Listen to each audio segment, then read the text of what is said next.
Hey everyone, I'm Ben Norton, and this is the Multipolarista podcast. Today I have the privilege of being joined by a good friend of the show, historian Aaron Goode. He's one of my favorite academics. I don't have very many favorite academics, but he just published a really good book that is kind of a history of the U.S. deep state and of the criminality at the heart of U.S. government policy, not only foreign policy, but also domestic policy. And I would highly recommend everyone to check out this book. I'm just going to get Aaron here. So anyway, his new book is called American Exception, and it was published by Skyhorse. I'm getting it up on the screen here. Here it is. Okay. American Exception, Empire and the Deep State. And so what we're going to do today is kind of do an overview of some of the main theses of his book about the inherent lawlessness at the heart of U.S. government policy, the criminality at the heart of U.S. government policy, what the deep state is, and what exceptionism is, or exceptionalism is. He actually has a very interesting definition of exceptionalism that's kind of different from the definition we often use, the idea that the U.S. is like the best country on earth. His argument is that the exceptionism at the heart of U.S. hegemony is partially rooted in this idea of criminality and the close links between the U.S. deep state and organized crime, criminal networks. But another reason I wanted to get on Aaron is that he had a really cool idea, and we're announcing this with this show here, that what we're going to do over the next few months, starting with this episode, is we're going to do like a series of interviews focusing on different elements of his book. So, I mean, his book it's a monumental undertaking. It's a very impressive book. It's 400 pages. And like I said, it's really like a history of the U.S. deep state and organized crime and what the deep state is. And so he has sections on Watergate, which we're going to talk about. This June is the 50th anniversary, the JFK assassination, the Bay of Pigs, the COINTEL program, counterintelligence program, the creation of the deep state under Eisenhower at the beginning of the Cold War, NSC 68, which is the U.S. government National Security Council resolution or document that really outlines the policy of rollback, of regime change, the U.S. policy in the Cold War. And we're also going to talk about the close links between the CIA, intelligence agencies, and drug cartels. So there's so much ground to cover. So in the next several months, we're going to do episodes focused on each different topic. We'll do an episode on Watergate. We'll do an episode on JFK. We'll do an episode on Iran-Contra. We'll do an episode maybe on, MLK assassination, Malcolm X assassination, an episode on drugs. So, I mean, it's hard to open this interview, Aaron, because your book is just so sprawling. There's so much information. But let's just start with what is American Exception, this book you wrote. It was just published this June. Why did you want to write this, and why do you think it's so important in one place to have kind of a history of the U.S. deep state? Well, I worked in politics, and I majored in political science as an undergraduate, and then I worked on political campaigns at a pretty low level in 2004, and also in 2008 I was a staffer for Obama. And after living through the Bush years, I came to think that there would be the pendulum would swing, because if you do things bad enough one way, then democracy will correct and maybe swing back the other way. And I thought that Obama was the person who would bring that about. I think I was naive at that time. And so I went to Missouri and worked for about 4 months there right before the election. It was really grueling, like working, you basically just work and sleep during that stretch of time, and you don't get paid very much, but it seemed like it was for a good cause, and so I did it. And then when he got elected, there were things like the coup in Honduras, and that happened pretty early, and then there were the bailouts and these other things, and I just thought, it dawned on me that I'd been suckered, and this was not good. I wasn't happy about this. So I instead of really trying to find a job in the administration, which I was going to put a lot of energy into doing that, getting some kind of political job and continuing in that vein, I didn't do that. I started to work more in teaching jobs, and I went to Shanghai for the summer after that, like 2009. And then I read more. I happened to see Oliver Stone talking about JFK and the Unspeakable, this book by James Douglas. And I remembered seeing JFK when I was a kid, the film. And so on a lark, I just kind of ordered this book. And I already knew more than the other people that I was working with as a campaign organizer about the dark side of U.S. foreign policy. Like when we talk about Iran and stuff, I'd read a book on the coup before. I'd read Stephen Kinzer's, Overthrow and All the Shah's Men, those two books. So I knew more about the CIA and some of the dark business of the national security state than the people around me. But I still sort of thought that like there could be a change. The Cold War's over. We've sobered up from 9/11. Maybe things will be better, and it wasn't. And so this is something that I had to look at. And then reading about the Kennedy assassination really put a lot of things in context, because most of Kennedy's foreign policy, or a lot of Kennedy's foreign policy in many different areas, when you look at it, it's not that he was, radical, like Che Guevara had taken over, running U.S. foreign policy, but there were little redirections that he put in different areas. And the Vietnam question, it seems pretty clear to me now that he was pulling out of Vietnam, and that he wanted to end the Cold War, that he recognized that it was the Cold War that made it impossible to really do more to make the world, a better and safer place.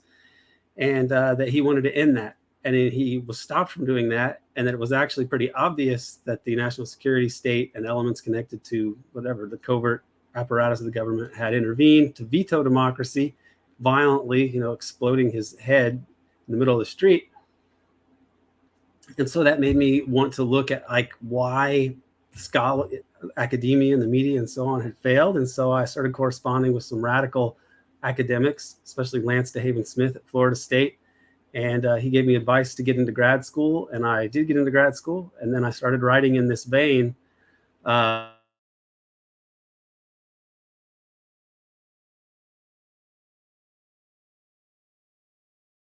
Who believed in pluralism and might believe more of what I say than he would let on when it comes down to it. And so I had enough people there to support me on this project. I eventually got an article published in the decent journal Administration and Society. That was the original American exception. And then I continued to work on my dissertation. And after that, I really wanted to get it published. So I did what I could to get the endorsements for it. And then finally got Skyhorse to publish it. They would have earlier, but for COVID. But after things sort of calmed down from that, they finally gave me a book contract. And so I rewrote it and I added a bunch of stuff. I made it less pedantic, taking out the academic-ese or whatever, academies, prose and so on.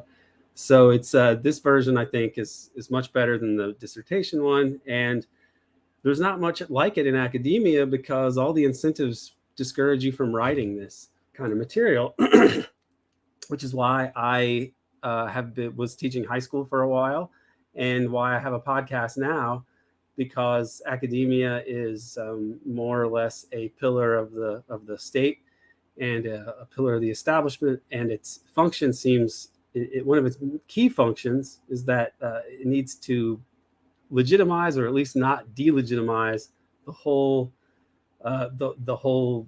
structure of the U.S. empire.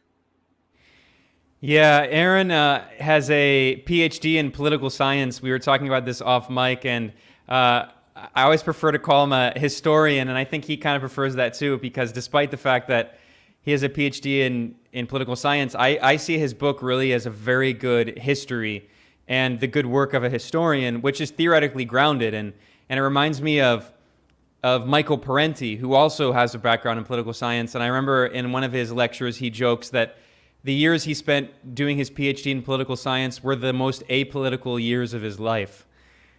And one of the things that really strikes me about your book, Aaron, which I really appreciate, is that it's always rooted in a materialist analysis. And this is something that's so lacking, certainly from a lot of political science literature, but also from a lot of history.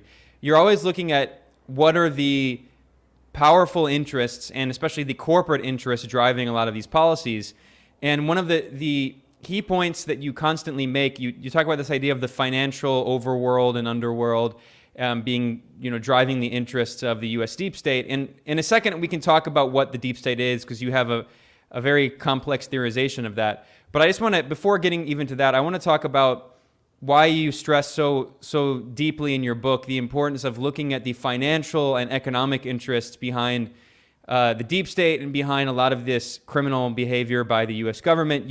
For instance, you stress that the Dulles brothers, who founded the CIA, Allen Dulles, the director of the CIA, who founded the CIA, and then his brother John Foster Dulles, who became Secretary of State, they worked at a Wall Street law firm, Sullivan and Cromwell, right? So these guys, they were representing Wall Street, and then they helped create these institutions that defined the U.S. deep state and the shadowy, underworld. So, can you talk about why you thought it was important in your book to stress the, a kind of materialist analysis of the U.S. deep state? Well, I found that if you look at those elements, then you see the beginnings of the policies that end up being so fateful in terms of setting the trajectory of United States foreign policy. And they are understudied in many ways. There are leftist diplomatic historians who would look at things like the creation of the post-war like the beginning of the Cold War, like people like Lord Lloyd Gardner or Kurt Cardwell writing about NSC 68 and the early political economy of the Cold War. And they can do some things very, very well. They look at the way that elites like Dean Acheson and the Dulles brothers shaped foreign policy and then implemented it and so on. But they there was less of a focus on covert operations. And I found that covert operations and diplomatic history, which is often, the diplomatic history can often be good, especially the progressive Wisconsin school style of diplomatic history. But there's a taboo or something, or a myopia about the role of intelligence and the reasons for creating such an entity in the first place. So during World War II, the U.S.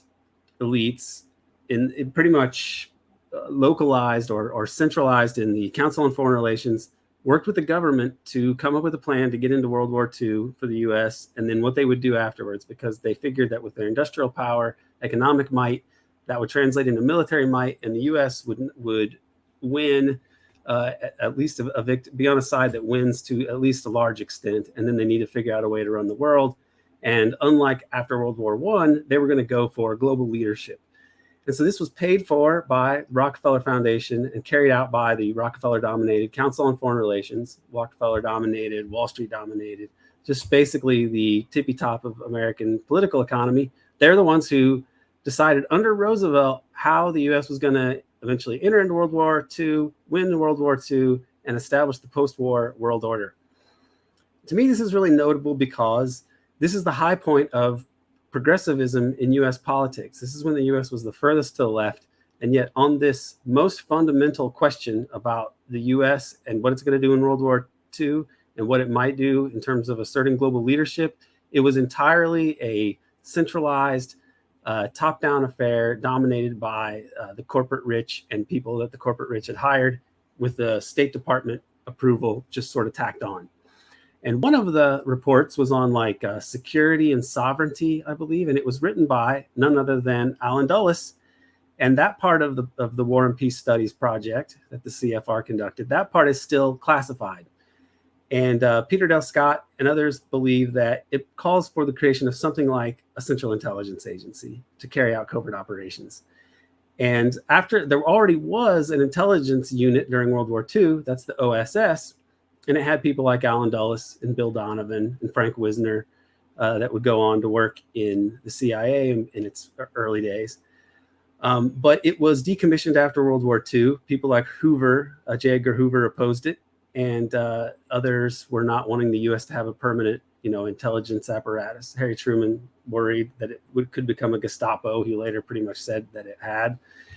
And but they got it created anyway. They got it created especially the recommendation of some lawyers, people like Alan Dulles, and also lawyers from Dillon Reed, which is one of the most illustrious Wall Street investment banks, so James Forrestal and Ferdinand Eberstadt from Dillon Reed were also there recommending for the creation of the CIA. And it gets created in 1947 with the National Security Act. But its early days are very mysterious, especially some of its covert activities in Asia, in East Asia. And we're actually publishing an article over at AmericanException.com that was written 50 years ago by Peter Dale Scott. And he mailed it to Ramparts magazine. And apparently the CIA, which was intercepting Ramparts as part of Operation Chaos, although it's not certain whether that was how exactly they came to get this article, they took this article and they talked about it at their morning meeting. And they said that because it describes the CIA as a tool of Wall Street, that it must be a communist plot, Communist Party propaganda. But some of the things that he writes about are how people at the Brook Club in New York were responsible for the early direction of the CIA, that they had actually thought they would pass around the hat to all these rich people in order to get money to help steal the Italian elections. Okay, that was one of the first things the early CIA did. But eventually Alan Dulles decides, no, the government should handle this. And so that's how it ends up happening. The CIA takes on its first big covert operations. But additionally, you have in Southeast Asia this other thing called the World Commerce Corporation. And Peter did research on this for decades. So this is kind of amazing that Peter did this work in 1970 and it gets stolen by the CIA. They accidentally maybe posted on their website and I downloaded it. So I'd have it. They've taken it down since then. I don't know if they put it back up or not, but I downloaded it and we're going to publish a new version of it along with a new introduction from Peter.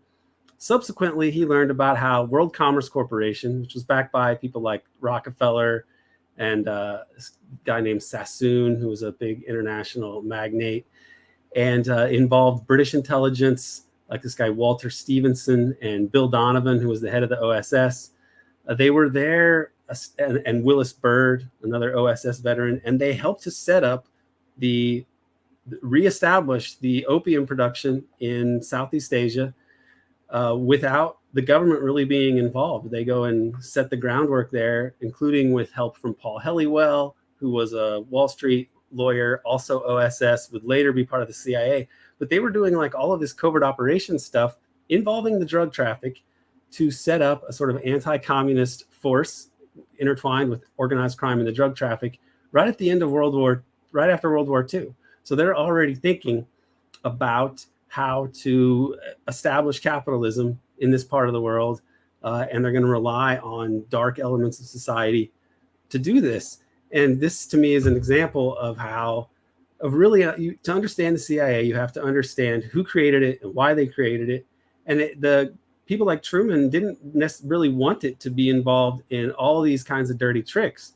The only reason that they have the ostensible authorization for that is a tiny little passage in the National Security Act written by Clark Clifford, another Wall Street lawyer, and then a guy working in the Pentagon. And he wrote that the CIA will from time to time perform other duties as decided upon by the National Security Council. That's really all it says. It doesn't say CIA is licensed to break the law in any way that it is told to. Okay, it was never really debated or discussed that that's how it would be, but that's how it's been interpreted, and that's how it's acted, and that's a big part of where the exception in the American exception comes from. The exceptionism is that after World War II, there's a state of exception that's more or less institutionalized to help run the American empire under the pretext of the Cold War. And that allows them to break the law whenever they see fit on the grounds of national security. And this is a problem for a democracy because democracy is supposed to be characterized by the rule of law. And it's also supposed to be characterized by open public debate about government policy. But if you have lawlessness and secrecy, that really can override democracy. This was initially done largely in foreign policy, but like Malcolm X said after the assassination of John Kennedy, the chickens are always going to come home to roost. And this has been a big factor in US history. I think, is these dark forces that were responsible for the drive towards US imperialism after World War II. They cannot but be applied to the American political system, because of all the systems that these elites and the managers of the empire need to control, must control, the American system is more important than any other one. So you would have to be kind of naive or foolishly pro-American, or a real American exceptionalist true believer, to think that somehow these foreign policy practices would be quarantined to the international realm. And so that I try to make that case for all the evidence, not all the evidence, but the impact of these things over all the decades since the end of World War II. Exactly. And there are so many different cases that we can look at that you analyze in your book. In a few minutes here, I do want to talk about Watergate, because this June is the 50th anniversary. But before we do that, I want to ask you, Aaron, to be a little more specific to define what you mean by deep state. This is a term, of course, that, as you acknowledge in your book, it became popular under Donald Trump, although really the term deep state, historically, when it was used, especially in academia, it referred more to the deep state in Turkey, the national security apparatus in Turkey that was not really democratically accountable, and especially with the series of military dictatorships. You use deep state a little differently than other people use the term, and this gets to your idea of the tripartite model of U.S. Political power, or of power in the United States. And typically there is a kind of dual model of political power in the United States. There is the public state and the security state. The security state would be, the Pentagon, the CIA, FBI, and then the political state would be, or the public state would be, the elected representatives. That's typically in a lot of academic literature how dual power is portrayed.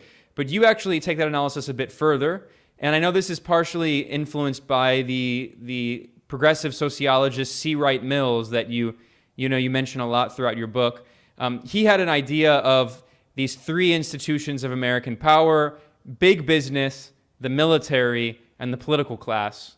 And you take a similar model. Your argument is that the three states that make up the power of the U.S. empire are the public state, that is the kind of political class that's ostensibly elected, the security state, but also the deep state. Now, when I was reading your book, that actually surprised me a bit, because usually I had kind of assumed that the deep state and the national security state, or the security state, were pretty much the same thing. But you actually, drawing on Peter Dale Scott and others, you have a more detailed analysis of the deep state that also is very much international. It is a kind of supranational state. You argue that the deep state is the most powerful state. So explain what you mean when you say deep state and how it's different from just the security state. Well, as you point out, the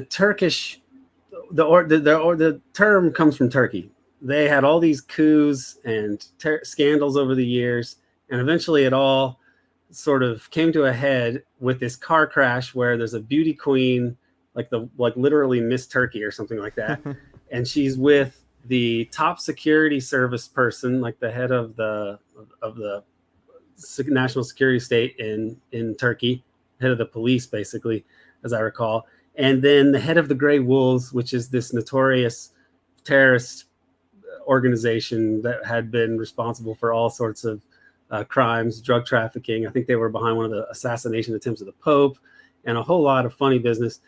And there was just no way that normal political science could explain this car accident where all these people were together. They should not have been together. It was as though you had like Christina Aguilera, Osama bin Laden, and the head of the CIA, and there was a car wreck and they were dead, right? You would think, okay, there's something very wrong here and this needs to be explained.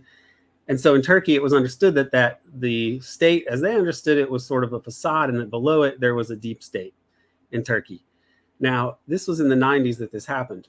But going through the late 80s and the early 90s, Peter Dale Scott, who had been looking into this stuff since the 60s and 70s, At first, Peter Dale Scott comes up with the idea of parapolitics, which means practices in politics where accountability is consciously diminished. So things like covert operations where political actors do things to affect events, political events, historical events, but they disguise them so that they look like something else and there's a cover story.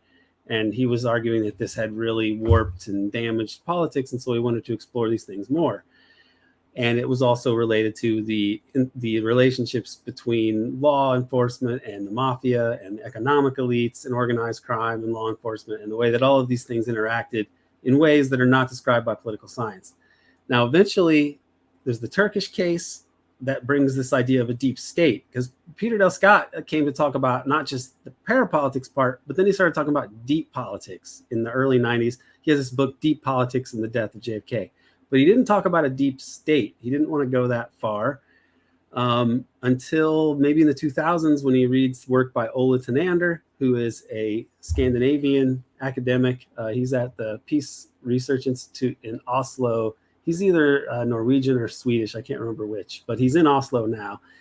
And he was writing about Gladio and other related issues and how there's this deep state in the West, and we need to look at it. And he especially talks about NATO countries and how they're ultimately, things like Gladio and the assassination of Aldo Moro, that there seems to be this American-centered deep state that really dominates Europe. So, NATO can be thought of in that way. Like NATO can almost be like the deep state of Europe, at least of NATO countries, and the US really ultimately presides there. So this notion of the deep state is starting to creep into conversation around 2015. 2013, the New York Times defined the deep state as a hard to perceive level of government or super control that exists regardless of elections and that may thwart popular movements or radical change. And I think that was a decent definition. But along comes Donald Trump, and Alex Jones kind of, I think, lays the groundwork for this. And there's this kind of bastardization of the term by right-wing actors. And that serves to kind of taint it, which I think goes on to this day to some extent, that people, especially liberals, want to say that if you're talking about the deep state, then you must be like a Trumper. And so this is, we can debate or speculate. Why was Alex Jones talking about this? Why did Trump pick it up? For Alex Jones, is this like is Alex Jones kind of some sort of weird black propaganda where he talks about these things and then by doing so, he makes them ridiculous, right? Like that's what a lot of people think. I tend to think that too, that he must have some backing from people. From the deep state. Yeah, you could say that. Like, he might not, who knows what he really knows, but you wonder who would be paying this guy to like sponsor their stuff, yada, yada. So I'm not suggesting we try to solve that riddle anytime soon, but the effect was that this stuff is tainted with a stigma. And so people don't want to be, and they use it. It's become ridiculous. The idea, the deep state backlash or whatever, the tainting of it with Trump, the Trump washing of the term, and also conspiracy theory in general. Like if you start to talk about state criminality when the state has not acknowledged it, then you get derided as a conspiracy theorist. I mean, it's becoming really blatant and nonsensical, all the more so today. I mean, recently that Guardian article about this supposedly Russian-backed conspiracy of conspiracy theorists, which is really what they're saying. There's they posit a conspiracy theory about a Russian network of conspiracy theorists like Aaron Mate and Vanessa Beeley, and they don't really address the substance of anything they say. They just denounce them as conspiracy theorists, describe them as a network, which implies, and that they are often backed by Russia. So they basically pretty much flesh out their own conspiracy theory, and in so doing, they slander these people as conspiracy theorists. So it's completely nuts, just as it was during Russiagate. If you recall Russiagate, this was a similar thing that they called the people who didn't believe the Russiagate conspiracy theory of like Trump and Russia conspiring to steal the election. If you didn't believe that, they would call you a conspiracy theorist. If you didn't believe the conspiracy theory. So this kind of, this sort of establishment muddying of the waters and use of Orwellian nonsensical language has made it difficult to talk about these issues because the people recoil from them. A lot of people don't believe that presidents and elected officials really make much difference. They know policies aren't going to change a lot. But if you start to say, well, then there must be some sort of system of super control. What are we going to call that? This system of top-down rule in a nominal democracy. Well, that's more or less the deep state. Now, I define it more specifically. I mean, I write that in my book, I say pluralistic to varying degrees, okay, meaning that there's a bunch of different factions within it, but the deep state is an outgrowth of the overworld of private wealth, and it refers to various institutions that collectively exercise undemocratic power over state and society.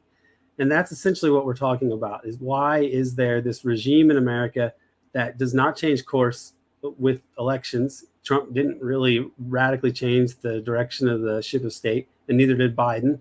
And nobody expects them to. And yet we don't necessarily have a conceptual, theoretical framework for explaining that. And so I try to provide some of that with a discussion and definition of deep state, public state, security state, and so on, this tripartite state theory. And I also point to the lawlessness that underpins it all. And back to your other sort of question or observation, the national security state, people could say, like people like Michael Glennon could say that there's a double government. There's a public state, and then there's the security state that's kind of secretive, and the security state really dominates foreign policy and so on. But I point out that this kind of analysis leaves out the power of non-state actors in sort of establishing governance in the United States.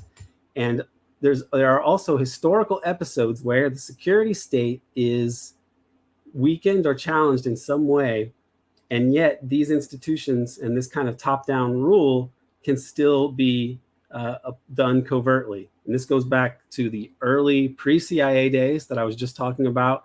World Commerce Corporation setting up the drug connection in Southeast Asia, using people that would go on to be part of the CIA, and really influencing policy in that region down the road. And then also another example, under Jimmy Carter, a lot of the most notorious CIA covert operators are fired. They try to rehabilitate the CIA after Watergate. And these guys go on to form the Safari Club using other countries' intelligence services and these fired CIA guys. And they are able to carry out operations even without the CIA being a part of it. And so how do we explain this kind of this political power that makes policy choices and formulates and implements policy, but is not really under the control of democratic governance or even the national security state if it's challenged in any way? It's a power that is above all these things, and this needs to be explained. Yeah, something that you mentioned in your book, Aaron, I want to get it up here, is this classic 2019 speech by former CIA director and then Secretary of State Mike Pompeo. And this is from the official State Department YouTube account in April 2019. This is as official as it gets. I'm sure most people watching this or listening to this have heard this, but this is where the former CIA director jokes about how I was CIA director, we lied, we cheated, we stole. I'm just gonna play that really quickly.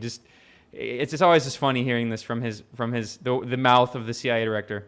Think about problem sets. When I was a cadet, what's the cadet motto at West Point? You will not lie, cheat, or steal, or tolerate those who do. I was the CIA director. We lied, we cheated, we stole. It was like we had entire training courses. We had entire training courses. I mean, that's the part that often gets left out. So, I mean, that's the CIA director handing you a gift, Aaron, and proving your thesis of how the CIA is directly linked to criminality, how the deep state is directly linked to criminality. Talk about how a key part of the deep state is links to organized crime. Essentially, how organized crime is wielded by the state in the interests not only of the state, but also in those interests defined by elite financial institutions. I mean, I'll briefly mention that you have this really good part in your book where you talk about the Council on Foreign Relations, and you describe it correctly as Wall Street's Council on Foreign Relations. A lot of people think the CFR, Council on Foreign Relations, is based in D.C. No.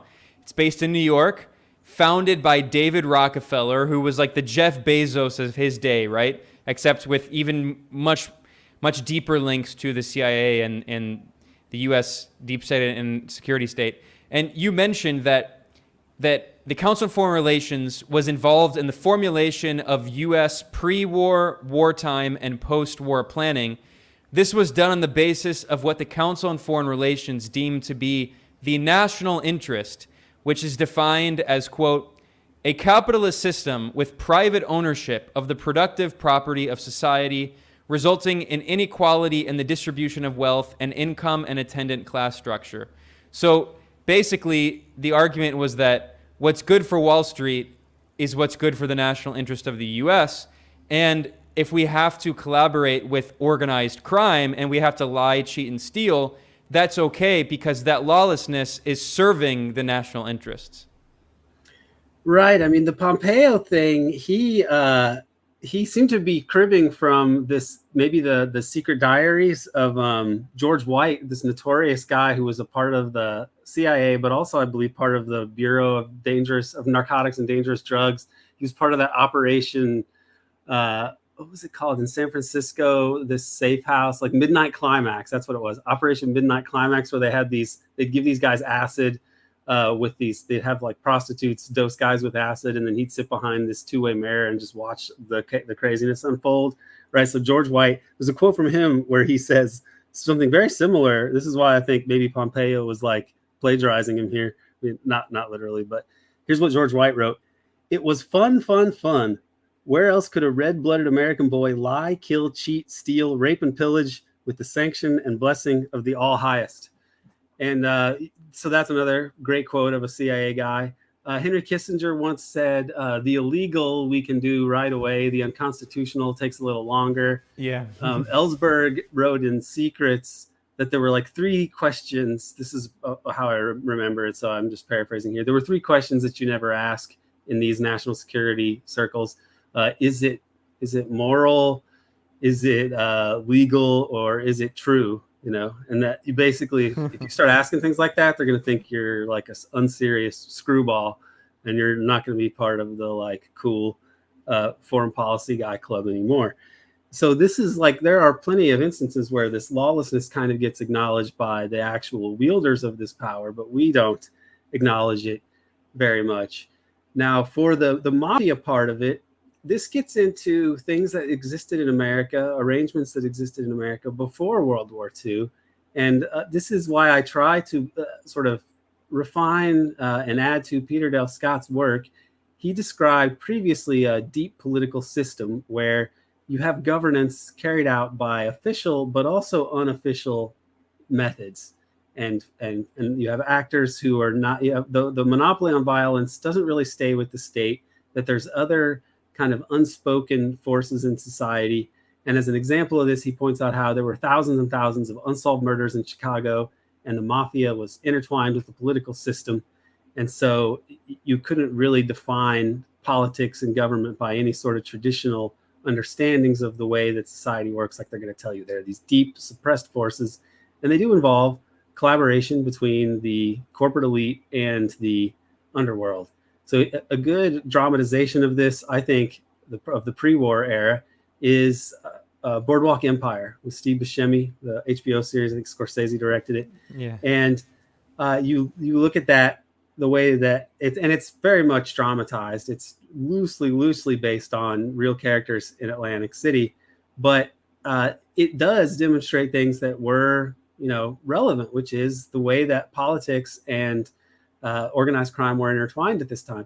And really in American history, especially in the history of American capitalism, which is American history. I mean, America is established by the colonies, are like the Virginia Company in Jamestown, and then the Massachusetts Bay Company. And these are joint stock companies looking to set up colonies to make a buck.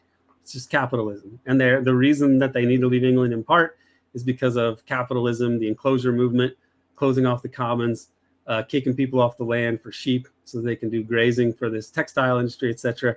And this helps to lead to more colonialism, right? So capitalism and colonialism are intertwined from the beginning, and that's really America's history as a bourgeois colonial project, but also an experiment in democracy. It's very imperfect, but with some progress and then not progress. But the criminal parts of it, or things that we think of and see as pretty criminal, or at least criminal adjacent, are not sideshows in American history. The opium trade, for example, the U.S. wasn't as big as Britain, but the U.S. had an advantage because, as I recall, the British East Indies Company could only sell opium from India, and the U.S. could sell Turkish opium to China, and so there was a way for them to make a little bit of money that way, due to the British restrictions on this.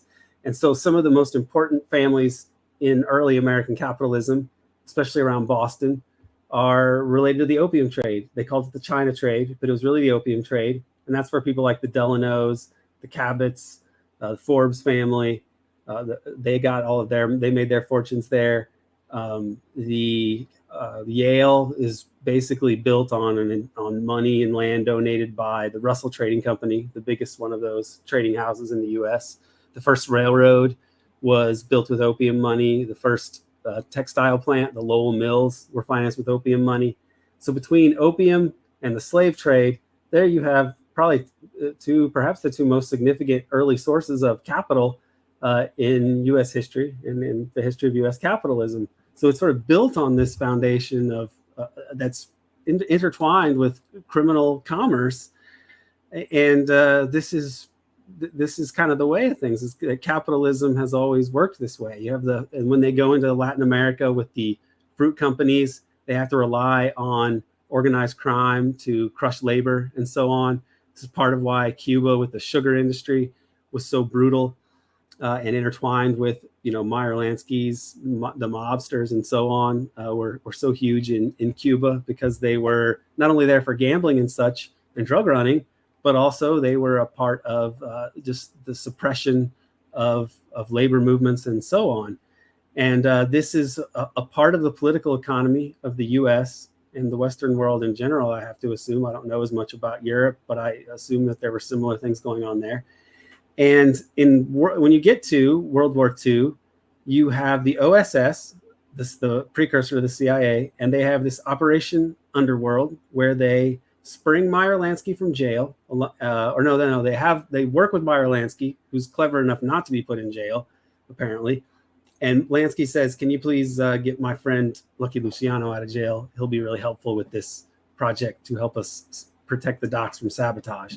And they have this partnership with the syndicate, the U.S. government and the syndicate, the huge organized crime organization of Lansky and Luciano, that is established during World War II. So you have the government working with the biggest criminals in the world.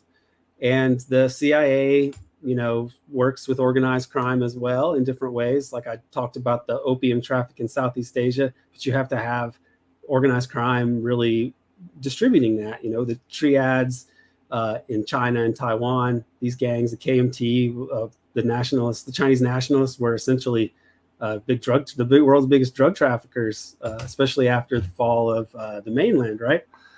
And this is there in the early Cold War. It's there before World War II, but it gets formalized with the intelligence agency during World War II, and then the CIA picks it up and takes it to new heights.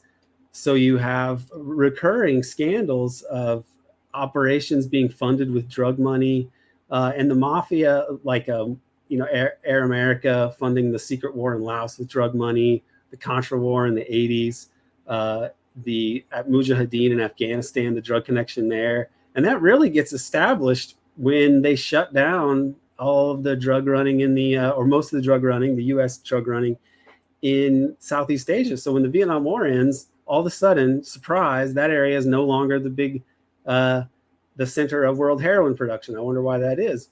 And then around the time that the U.S. starts to get involved in Afghanistan, that's when the Golden Crescent becomes the top heroin producing center of the world.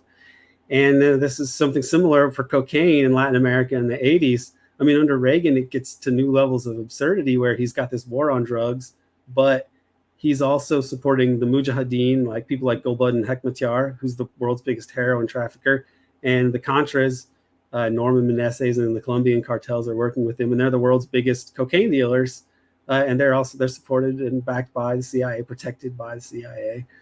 And there's numerous drug enforcement agency people who've said that the targets of their investigation are almost invariably CIA connected, and that it really made it impossible for them to do their jobs.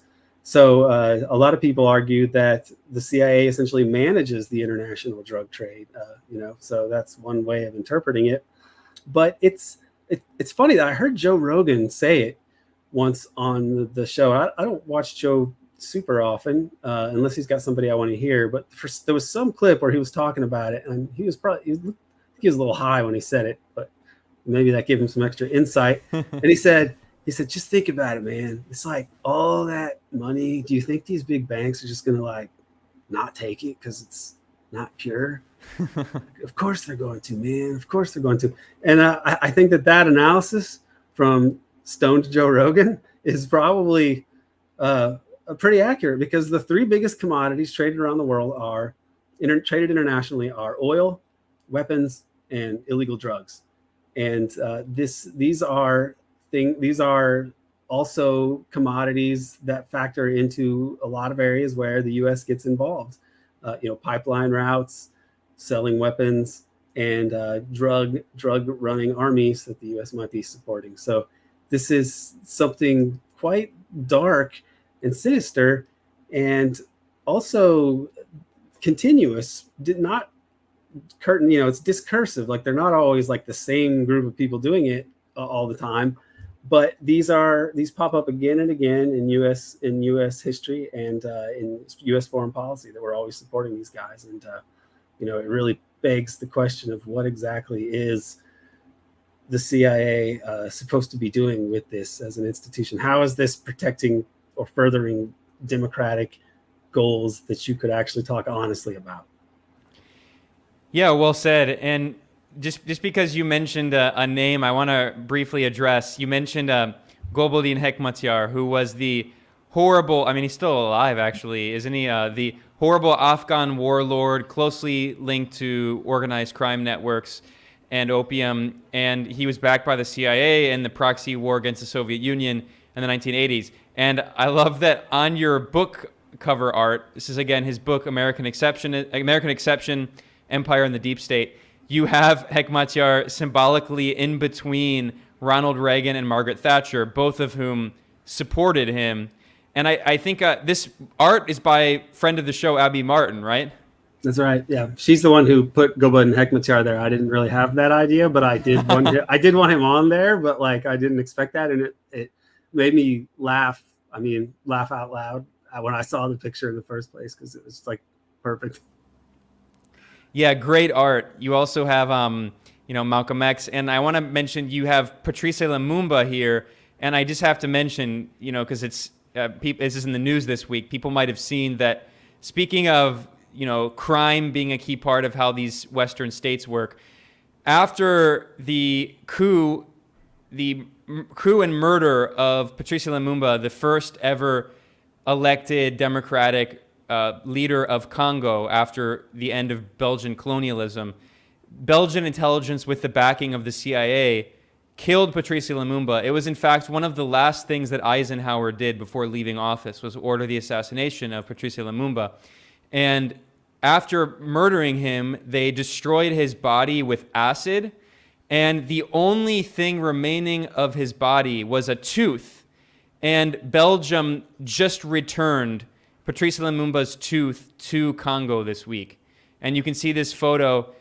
Belgium's king, by the way, Belgium, the great so-called democracy, is still a monarchy, greets the children of former Prime Minister Patrice Lumumba with his tooth, the only remaining part of his body. So just wanted to mention that, because I know you have Lumumba on the cover of your book as well.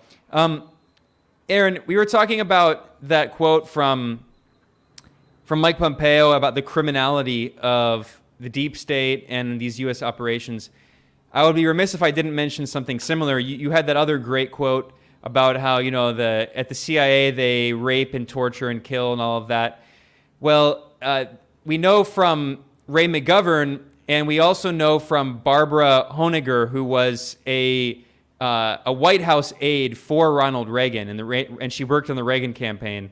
She later blew the whistle about how at the first meeting of Reagan's cabinet, the CIA director, William Casey, who oversaw, the Contra death squads, who oversaw so many of these operations we're talking about, allegedly, according to Ronald Reagan White House aide Barbara Honegger, and according to former CIA agent Ray McGovern, CIA Director William Casey said, quote, "We'll know our disinformation program is complete when everything the American public believes is false." So it's another one of those, choice quotes to add about CIA criminality. I want to address something else that you mentioned repeatedly dozens of times throughout your book, because it's such an important detail in the creation of the U.S. security state and deep state. That is NSC 68. Now, most people have never even heard of this, but I would say it's one of the most important government memos really in the modern history of the United States. This was a study done by the National Security Council right at the beginning of the Cold War, and it really outlines a lot of U.S. policy for the first Cold War. It outlines the policy of rollback as opposed to just containment. When I went to school in the United States, I always went to public school, and in my history classes, they always taught us that the U.S. policy was containment, but actually it was rollback, regime change, overthrow. This memo, you can talk more about it, but it was written under the guidance, at the leadership of Dean Acheson, who's another very important figure in the creation of the deep state and the U.S. security state. He was Secretary of State. And explain why NSC 68 was so important and why it keeps coming back throughout your book, which again is a history kind of the U.S. deep state. Well, I increasingly have come to believe I added more on this when I did the book version compared to the dissertation, that NSC 68 is extremely important. And the rollback aspect of it is, that was a faction of the US, is the people that were interested in rollback. But it's interesting that the report would be produced by Acheson, who was also the supervisor of George Kennan when Kennan wrote the Long Telegram, which became the basis more or less for containment, or at least it's described that way, for the containment policy. Because Kennan actually says in that, he says all these things about the Soviets and how paranoid they are and so on, how they can't really be accommodated. But he also says in his Long Telegram that they're not very powerful and that they're mostly defensive in what they do. That part gets kind of left out and forgotten. But NSC 68 is written in 1950, and it's the rollback parts of it are worth noting, especially for some things that are implemented later, like the 1956 operation in Hungary. But they don't really invest heavily in trying to roll back communism in Eastern Europe. It's more rhetorical and more advanced by right-wingers in U.S. domestic politics than it's actually ever fully adopted by people by Eisenhower and so on. With maybe some exceptions. But the key about NSC 68, and what I'm increasingly trying to wrap my mind around the importance of this, and that is that it was really about, I believe, there's an argument made by Kurt Cardwell here in this book, NSC 68 and the Political Economy of the Early Cold War, that the main crisis for this and what necessitated this document being written and the policies being developed later, which create the military-industrial complex, was not really genuine fear of Soviet aggression, of an impending Soviet invasion of Western Europe. It was really about problems that they were having constructing this multilateral world order, economic order, where the U.S. would trade with Western Europe and Western Europe would not trade with the Soviet Union, and they would also be trading with allies in East Asia. Okay, and this is going to form the kind of basis of this U.S.-led capitalist system, with the U.S. as the center of gravity and trade flows going across both oceans to the U.S. Kind of unnatural. If you look at a map of the world, you might think Eurasia might be the center of gravity, and the U.S. one of its main functions is to make sure that that's not the case. And so the problem was after World War II, the England and other Western European countries were not able to buy US goods. And so this was going to eventually lead them to autarky, trying to trade with each other, probably being neutral in the Cold War, maybe eventually buying a lot less from the United States because they don't really have the dollars to, and then doing more trading with Russia, maybe eventually leading to the creation of strong socialist or communist political parties in their own countries. And this was going to mess up the plans of the multilateralists, who were really these, like, some people call them liberal internationalists, but basically the people that ran the Council on Foreign Relations and wanted to set up this global capitalist empire after World War II. And so the thinking is, born of necessity in these people's minds, because they think that they must have this global capitalist empire of commerce, that they need to, they have the Marshall Fund first to try to fund the recovery and deal with the fact that Europeans are not able to buy American goods without help from America, because that's why the Marshall Plan is set up. But it's clear that this is not going to solve the whole problem. And so NSC 68 calls for a massive military buildup, and they're surprisingly candid in certain sections of this report about how the real threat is European neutrality, that they might become neutral, and then that would lead to trading with the Soviet Union, and that would go against the plans that they have for this global capitalist US-led empire. And so the Cold War is ginned up and exaggerated. The threats, the position of the Soviets and the aggressiveness of the Soviets are overstated. I mean, the Soviet Union was not they were defensive after World War II. They occupied Eastern Europe, and they wanted to make sure that there were no unfriendly governments there, because those places had been used as superhighways for Germans to come in and kill millions and millions and millions of Russians. And so they weren't going to do that again. Churchill understood this, and FDR understood this. They agreed at Yalta that these places would be essentially a Russian sphere of influence. But Russia, actually, the Soviet Union was okay with Czechoslovakia and Poland and other countries having some commercial relations with Western Europe. They weren't wanting to set up this Iron Curtain the way that it eventually emerged. But the West, for reasons of global hegemony, needed Western Europe not to trade with Eastern Europe. They kind of needed, I don't say they kind of, they did need the Soviet Union to be cast as this international conspiratorial communist boogeyman that wants to destroy everything good and holy, in order to justify this economic regime that they were establishing post-World War II. And so their solution to this is a huge military buildup that would lead to government spending in different areas and allow the Western European countries to generate money that way in order to help with this, what was called the dollar gap. And the Korean War especially ends up really institutionalizing this huge military buildup. And the US doesn't really demilitarize that much after World War II, except for a brief period, but it leads to recession because there's problems with the economy in the US. They need government spending alone, or you risk having a situation like the Great Depression. There's not enough demand. There's problems with the capitalist system. And so how are you going to deal with that? You could deal with that with socialist institutions. Like, you could make sure that there's credit for housing and food and other necessities of life, medical care for people, and that might be one sort of basis, which would allow also people to have, more income to support other practices if you didn't want to have, everything run by a, commune or whatever. But they didn't like this idea. They didn't want this idea for America. And so the military industrial complex becomes a way to solve all of these problems. Cardwell's book lays this out really well. C. Wright Mills in The Power Elite in 1956, he, without using a lot of these documents because he didn't have them, but he points out the same thing. He says the solution for everything is military spending, that this privately incorporated permanent war economy has been adopted as the panacea for all the political problems of American elites. And those elites are interchangeable, as you pointed out earlier, you were discussing, Mills, between the political realm, the military realm, and the corporate chieftains.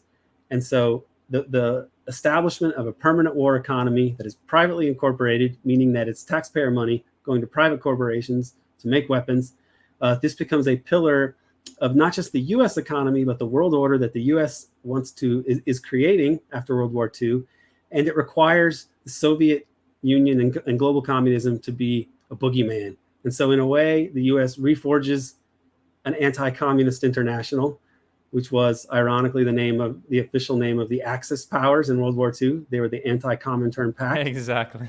And that's what the U.S. establishes for reasons that are not honestly depicted to the American public. It's depicted to the public as, Soviet aggression and terrible designs and the global communist conspiracy to pollute and corrupt everything good and holy and righteous. And so this is the way it's sold to us. But it really was all about the designs of these people who are like Dean Acheson, who's like just at the pinnacle. I won't say Dean Acheson is the pinnacle of power, but he's kind of like the top leg man for the really super powerful people like, the Rockefeller family, the Dillon family, and so on. And Acheson is like of that world, but in a more visible kind of, workman role for them. And they make these choices about how the economy is going to be structured.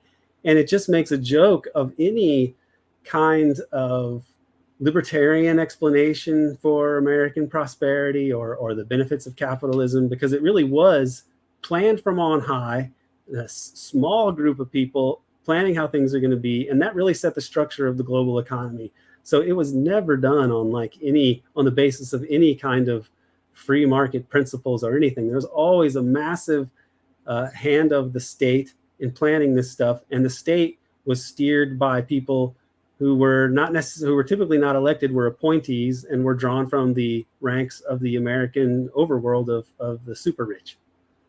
Yeah, economist Michael Hudson often says that the U.S. has one of the most planned economies in the world, but the central planning is done on Wall Street. And he would know, Michael Hudson was the chief balance of payments economist at Chase Manhattan Bank of Rockefeller, which was like the main CIA bank in the middle of all of these operations. A few things you mentioned, Aaron, that I think are really key. So I think I wanted to focus on NSC 68 because, this episode is kind of an introduction to the deep state and this criminality and understanding the infrastructure behind the U.S. deep state. And here's the Office of the Historian website at the State Department. They describe NSC 68. Obviously, this is the euphemistic description from the U.S. government, but they describe it saying that given the victory of the communist revolution in China in 1949, and then the Soviet Union's creation of nuclear weapons, they argued that the best, this is an exact quote from the U.S. Office of the Historian, quote, they're saying that the national security officials who wrote NSC 68, quote, argue that the best course of action was to respond in kind with a massive buildup of the U.S. military and its weaponry. And you point out in your book about how this is part of the beginning of the military-industrial complex because that massive buildup of the military and weaponry that the State Department talks about was largely done through the private sector in this kind of public-private relationship.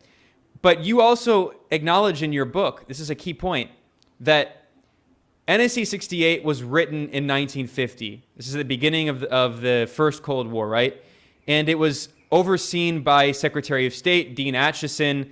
Dean Acheson is one of the key figures in one of the key architects of the first Cold War. He oversaw Truman's foreign policy. He was Truman's top foreign policy advisor and then Secretary of State. He helped create NATO. I mean, of all the people who created NATO, Dean Acheson is one of the key figures.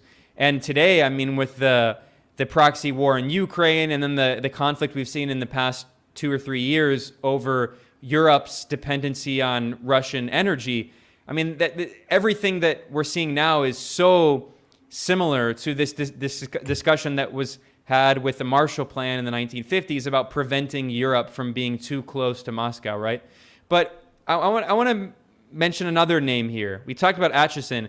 There's also Paul Nitze, who is the man who wrote the actual NSC 68, and he was later on under LBJ, under Johnson, he was Deputy Secretary of Defense, and he was Assistant Secretary of Defense for International Security Affairs.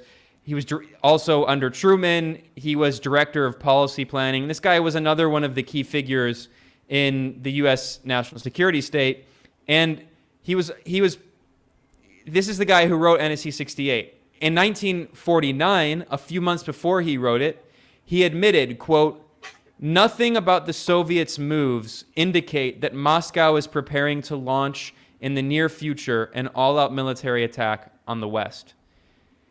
But at the same time, the irony is that he admitted that there's no evidence that the Soviet Union was planning an attack on the West. But he was part of Team B. Team B, maybe you can talk about, was this team that was brought in after the CIA was accused of undermining the so-called threat of the Soviet Union. And we now have this really good book, incredible book that didn't get that much coverage, by Daniel Ellsberg. And that name will come back when we talk about Watergate in a second here. But Daniel Ellsberg published this new book recently, The Doomsday Machine, in which he talks about, he was an analyst at the Rand Corporation, which is basically an arm of the Pentagon. They all knew that the Soviet Union was not realistically a military threat to the West, that its military arsenal was strictly defensive and was a tiny percentage of the U.S. nuclear arsenal. But Team B was brought in because the CIA was accused by, the McCarthyite hawks of supposedly being too soft on the Soviet Union and downplaying the military threat it posed. I know George H.W. Bush, Poppy Bush, who of course was CIA director later and then president, he was also involved with Team B, even though they were brought in to try to exaggerate the so-called threat of the Soviet Union in order to, of course, create the military-industrial complex and all of that. They secretly in private were admitting that the Soviet Union was not a military threat. There's not really a question in there, Aaron, but I'm wondering if you just have a thought you want to add there about Team B and then maybe Bush's role. Yeah, well, let's think about Nitze in particular. He is often cited as, some people would say he was like the original neocon. Other people would say it was Henry Scoop Jackson, the senator, Democratic senator from Washington. Yeah, he was a Democrat. Yeah, sometimes described as the senator from Boeing because they were such a huge employer in the state of Washington. But around the time that NSC 68 is created, you also have this group that emerges called the Committee for the Present Danger. I think this was around the time, or maybe it was a little before, maybe it was in the war scare of 1948. But they basically came together to talk about how dangerous the Soviet Union was, and they were arguing for more military spending. And this was the original Committee on the Present Danger. So it was funded by military industrial complex people to guarantee that the aerospace industry would be saved, for example, because they were in big trouble after World War II and the demilitarization of the U.S. But also, things like NSC 68's calls for a massive buildup. Now, later, as you point out, he's involved in Team B. Team B is set up because of Nixon and détente, and they were going to ratchet down a little bit of military spending after Vietnam. This alarmed people in the military-industrial complex. And Gerald Ford has this Halloween massacre. He fires William Colby. He brings in George H.W. Bush, who's kind of part of the dark part of the establishment, that family. And he creates Team B, and he brings in people like Nitze. Now, they're under Carter. I think they may be disbanded before Carter, but that kind of piece of the establishment that was really looking for more military spending, people eventually prevail on Carter not to go to the left as a president, but to go to the right. And he eventually begins this big military buildup. People think it was Reagan that did that, but it was really Carter. And it was sort of continuing things that were begun by these Team B neoconservative people.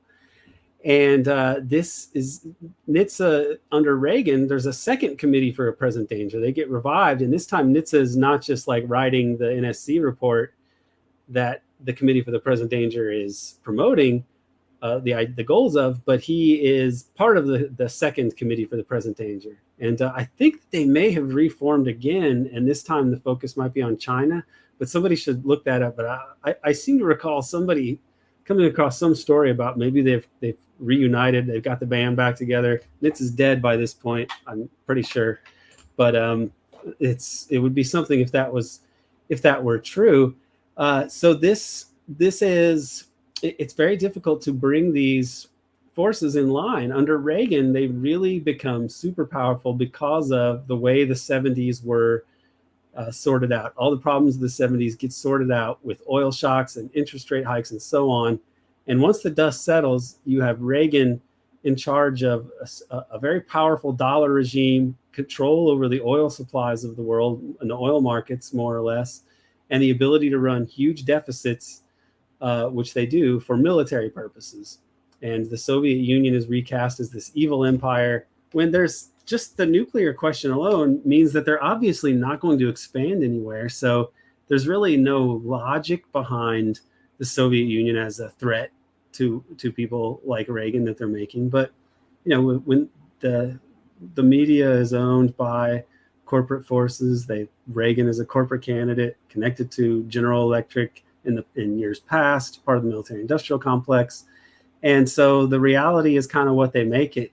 When Karl Rove said that to Ron Suskind, that famous quote where he says, like, we're an empire now, we act, we create our own reality. This is not like a new thing. This is pretty much like what they did throughout the whole history of the U.S. empire. I mean, that's what NSC 68 was. That's what the Long Telegram was. It was the basis for U.S. foreign policy was created realities that were useful to sell it whatever they wanted to get politically. And that's the situation that we've been in. We see it now where it's like, oh my God, for no reason, Russia attacked Ukraine. It must be because Putin is like a Hitler. And this is the reality that people accept from on high. And this is not, it's novel in its particulars, but not in its general contours. Yeah, I mean, history began on February 24th, 2022. So the reason, for people who are listening or watching, the reason I wanted to focus so much on NSC 68 is because this kind of establishes the beginning of the first Cold War, and a lot of these names, like Dean Acheson and Paul Nitze, they come back repeatedly throughout Aaron's book because, to understand the deep state, we have to understand the history that created it. Like I said at the beginning, we are going to do a series of different episodes focusing on specific topics, but before we get to Watergate, because we're already at over an hour and there's a lot we've covered, so I don't want to keep you forever. And Watergate could be we're probably going to do at least one episode just on Watergate because that's a whole other story. Honestly, probably multiple episodes. But before we get to that, briefly, I just the last thing I want to say is that we were talking about, we mentioned the Rockefellers, we mentioned Dean Acheson. You have a really good part of your book here where you talk about the patrons of a lot of these figures.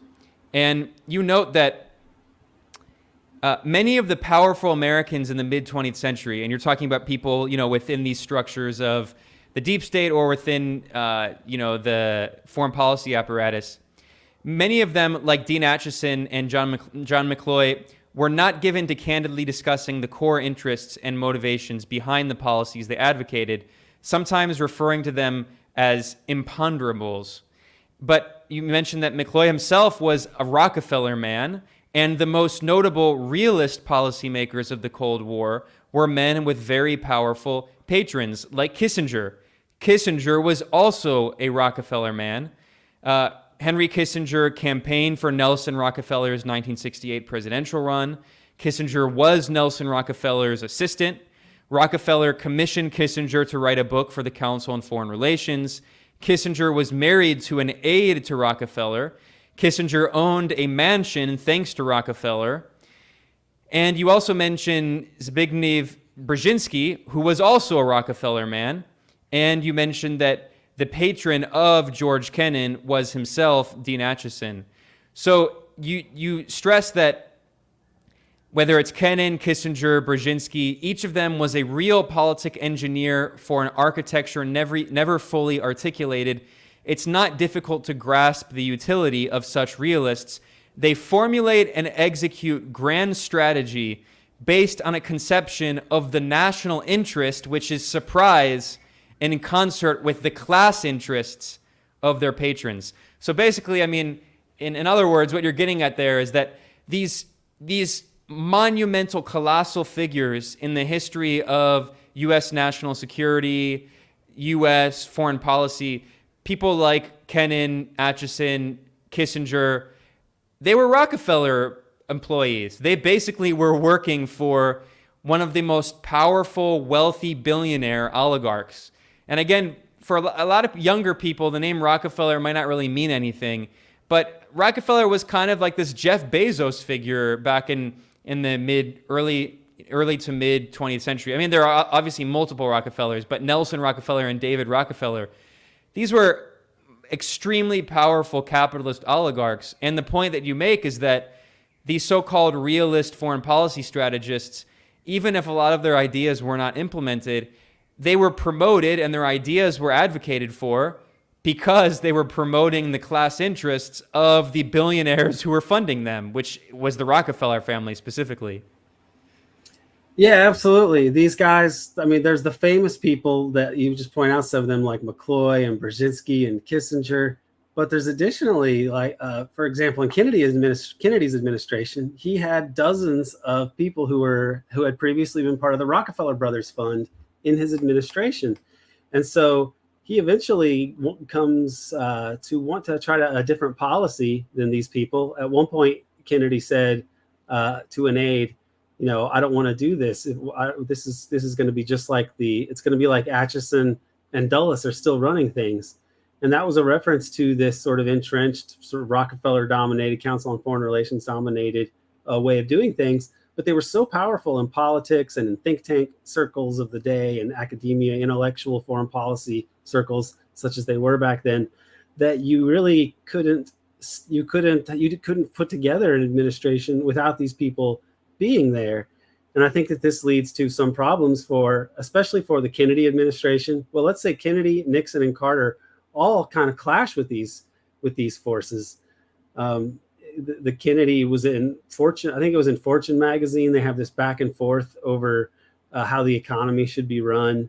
And Kennedy at one point says to an aide that I wish that this, if there was no Cold War, it would be great because then we could actually have an honest debate about the best way to organize an economy.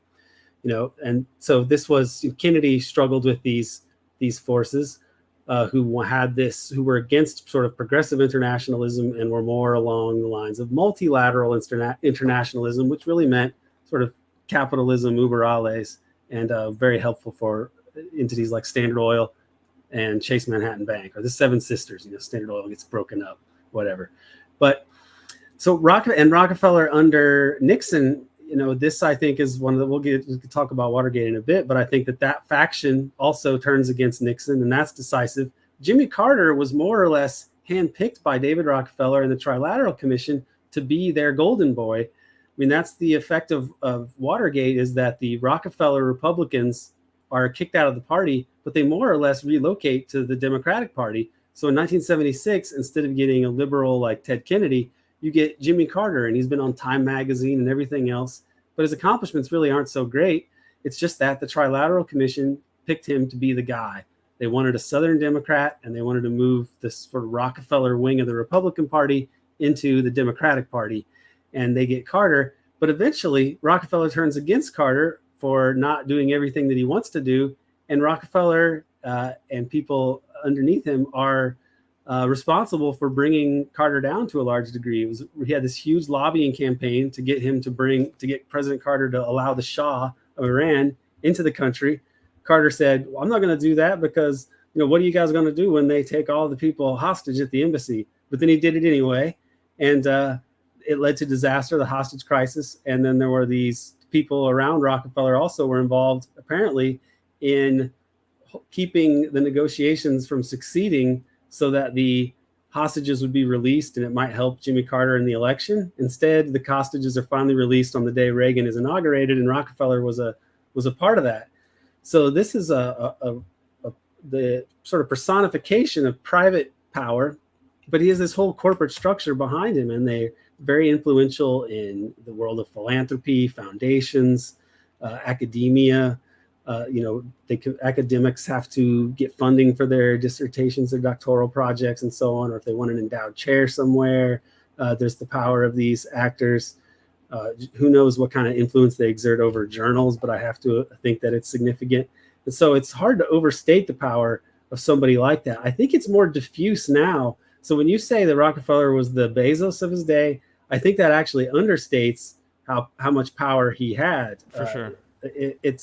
He was the top figure in the Council on Foreign Relations when they formulated the plans for the U.S. empire.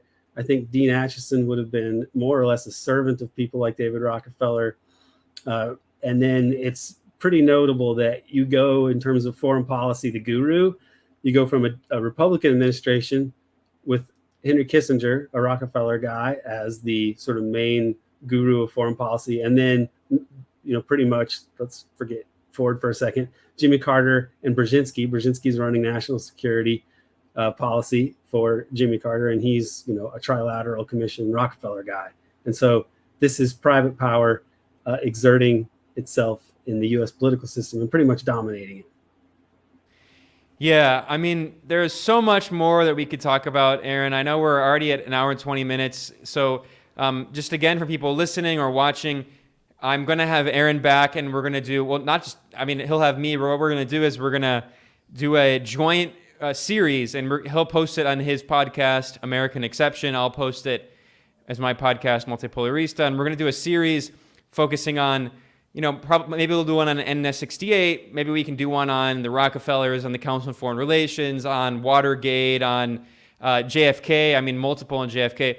There's so many things that you cover in your book, Aaron. It's impossible to get to cover a lot of them. But just to conclude in the last, maybe 10, 15 minutes here, I mentioned that we would talk about Watergate simply because of all the things you address in your book, which are very important. Maybe Watergate right now is the most important to discuss because at least it's the most relevant. This is the 50th anniversary, June 1972.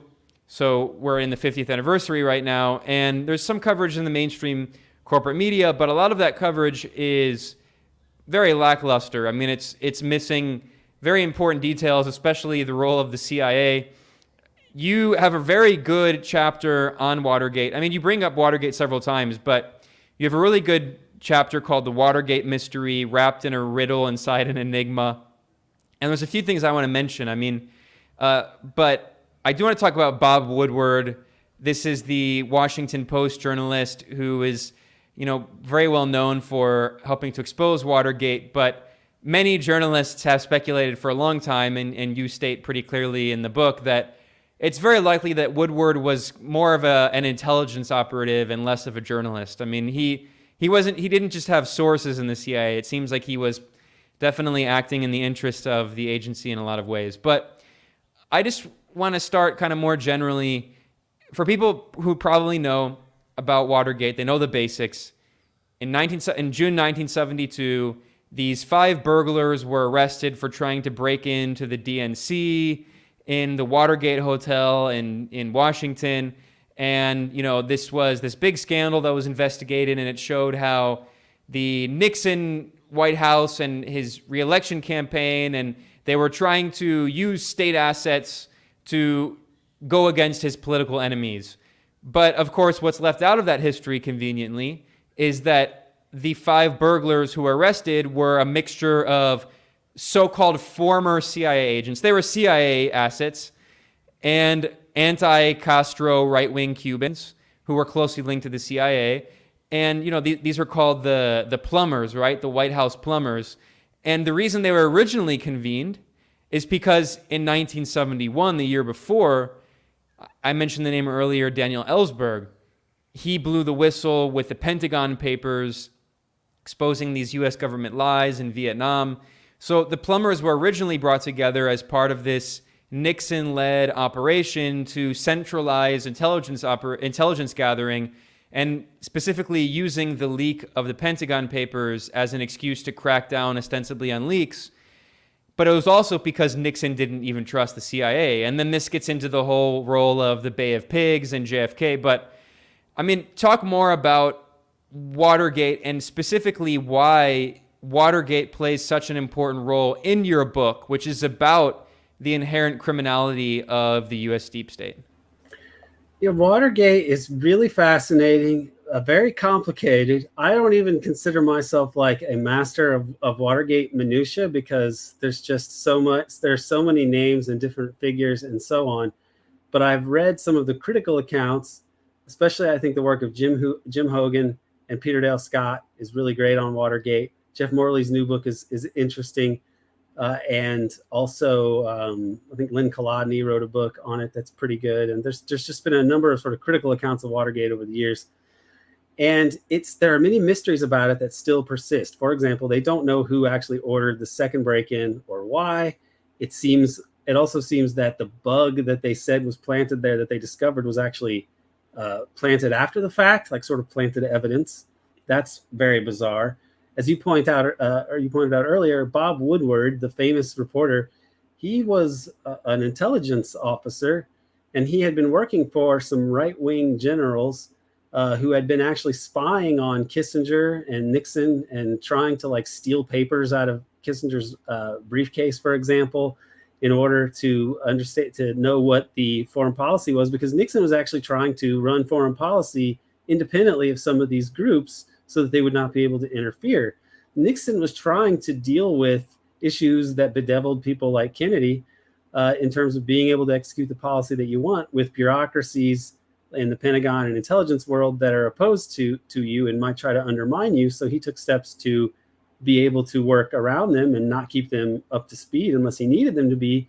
And then they took actions like spying on Nixon. They got caught, but Nixon didn't feel that it was wise to take it public. But one of those, an underling of one of those officials, I think it was Admiral Wellender, and then Moore and Radford were like lower level people involved in this spy ring. But Woodward had worked with some of these people, but then he parachutes into becoming a reporter, and then he goes to the Post and breaks the story of the century, more or less. And supposedly one of the things that started him on this path was that he was just happened to be in the courtroom when James McCord, one of the burglars, is explaining to the judge that he used to do operations for the CIA, and this somehow piques Woodward's interest, and then he starts to dig into this story a little more.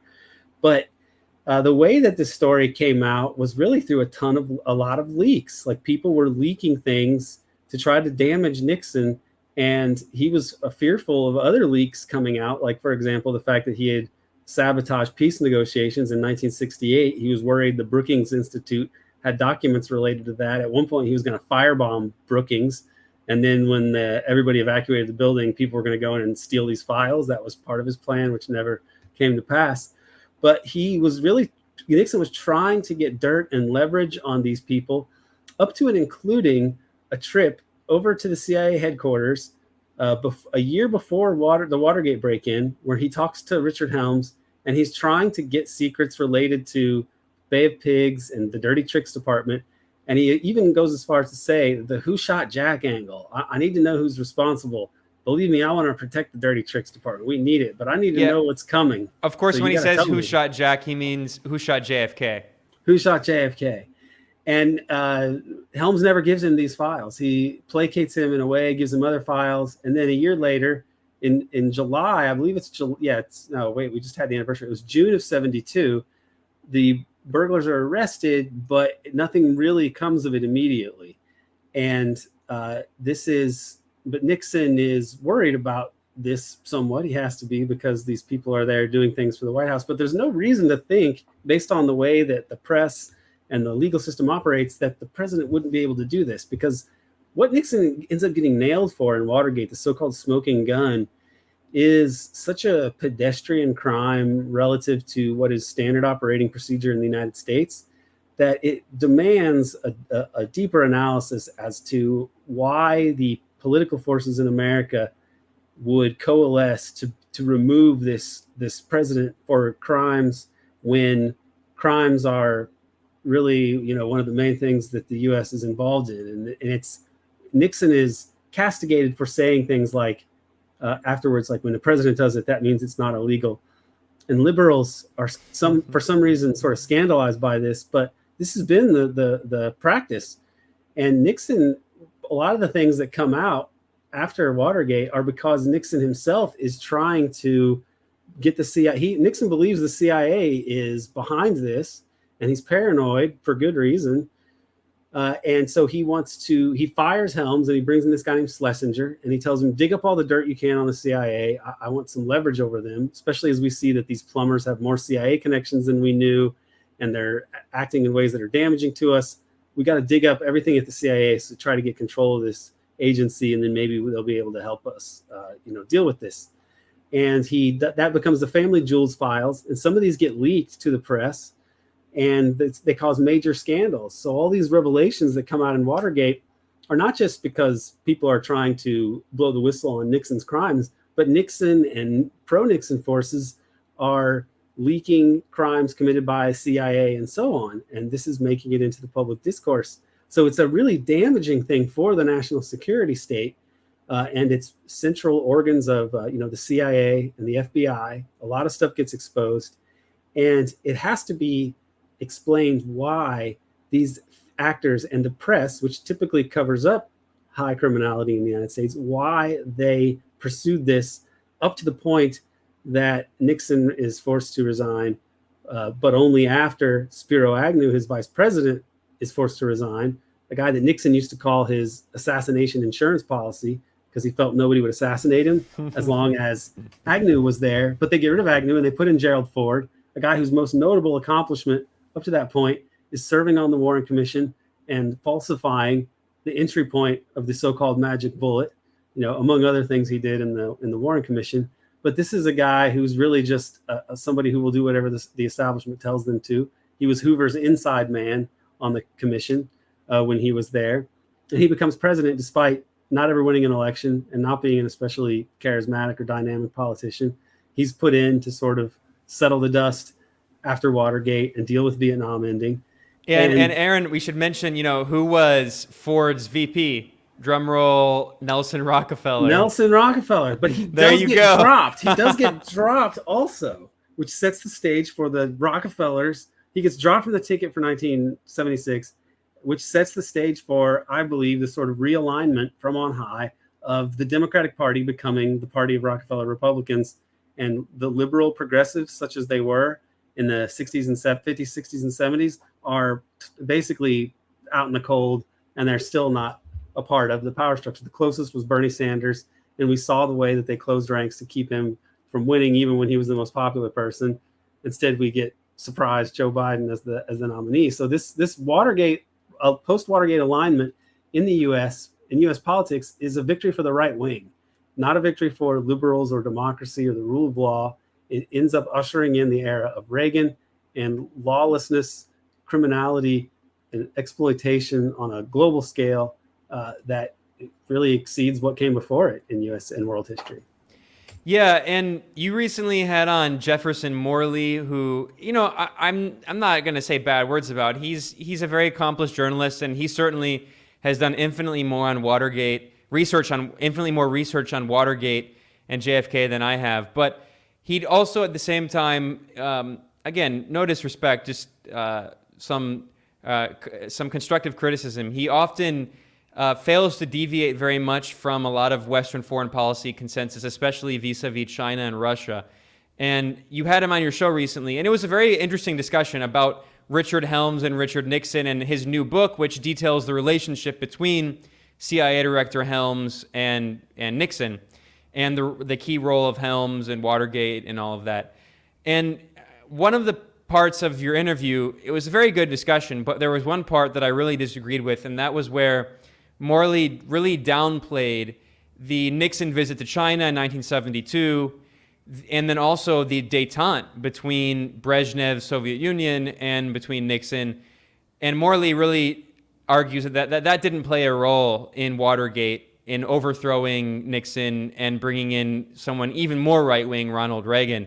You also, in that interview, you raised another important distinction, another important factor, which was, again, not to praise Nixon in any way, who was, an inveterate anti-communist and was overseeing, spying on the left and all of this, and actually had made a plan of, like, if there was ever a moment of crisis. We talked about this in an interview I did on your show. There was this list that the Nixon administration made of tens of thousands of leftists and dissidents who would be thrown in concentration camps if there was ever a moment of crisis. But anyway, that aside, regardless of obviously I'm not saying that like Nixon was so great, but at the same time, we should acknowledge that Nixon wasn't the same as the Reaganite Republicans. Nixon also was the one who famously said, we're all Keynesians now. Nixon's economic policy was much more protectionist. Nixon was not pushing the kind of neoliberal economics that Reagan ushered in.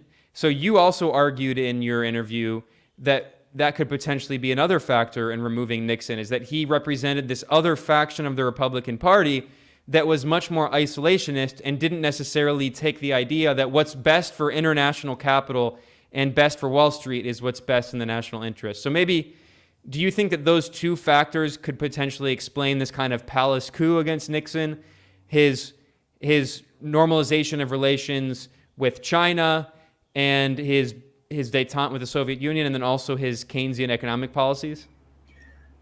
I believe that Nixon did create enemies among one way to look at the deep state in the US, which is applicable across decades, is groups that you could call the Prussians and the traitors, or you could call them alternatively the neoconservatives and neoliberals. But basically there are militarists who really favor pro-military, big defense budgets, anti whatever the U.S. enemy is of the day, those kind of policies. And then there are the traders who are more interested in making lots of money through control of the international capitalist system. And that system was in flux during the Nixon administration because of the breakdown of Bretton Woods. And that is to my mind, it explains why Rockefeller, even though Kissinger was a Rockefeller guy and opening up to China was actually something that Rockefeller favored, he wrote an editorial about really praising the Chinese Communist Party. It's quite weird when you go back and read it. It's in the New York Times.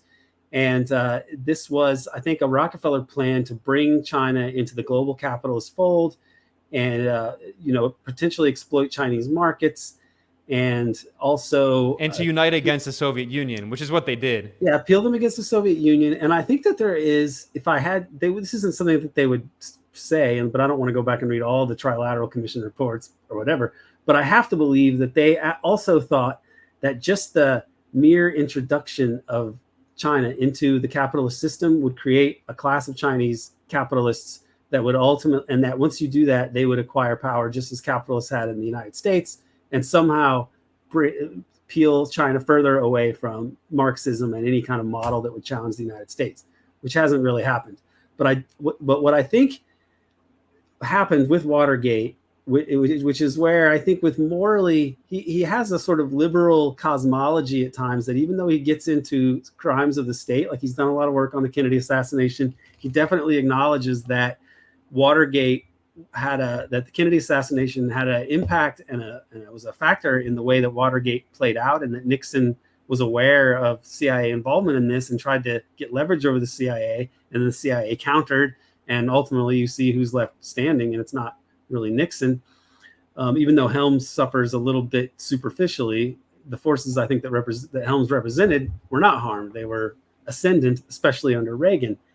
So I think that we were talking about NSC 68 earlier and how it created the military industrial complex was created in order to establish this international world order based on free trade in particular areas with the US as the dominant force. But the US balance of payments problems during Bretton Woods, one of the things Nixon wanted to do was to stick it to China and Japan and Germany and Britain, other countries that were dollar surplus countries at the time, and have more protectionist policies. And this was directly counter to what the Trilateral Commission, which had been established, I think, in 1972 or 73. So around the same time, which I do not see as a coincidence, they're advocating totally different policies. By Rockefeller. By David Rockefeller. And so to my mind, these other people, like the liberal Democrats and your militarist people, they get swept up in this anti-Nixon coalition, which has enough force behind it that it can get the media on its side, and you ultimately end up with Nixon out of the White House.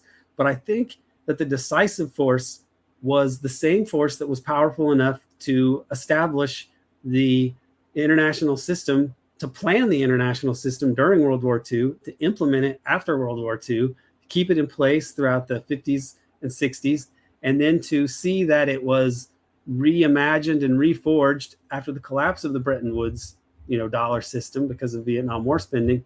And with Nixon talking about protectionism and more traditional liberal policies, this was exactly what they did not want.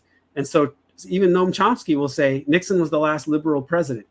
Well, maybe that is something that people should take into account when you're trying to explain the strange outcome of Watergate, where a criminal in the White House, which is pretty much the standard, year in, year out, is suddenly taken to task for his crimes, and that all of these exposures of other state crimes are there. And it's this messy process because they're trying to expose each other. But why does it play out the way that it did?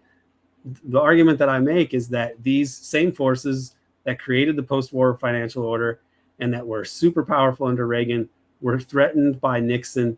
And so that allowed them to sort of log roll this other opposition to Nixon, like the paranoia over détente and reduced military budgets and opening up to China and arms control, that these right-wingers, even like James McCord, because he was an Office of Security CIA guy, but he was really a right-winger, kind of a Bircherite himself. I don't think Helms, who was probably controlling McCord to some degree or directing him, I don't think Helms was of that bent, but Helms and forces associated with Richard Helms knew how to manipulate these guys and were quite shrewd about it. And the result is that Nixon is taken down. And so you've got to look at what policy changes resulted from this in order to see who the criminal was. I mean, who benefits? This is very useful in understanding the Kennedy assassination, and it's very useful to understanding Watergate.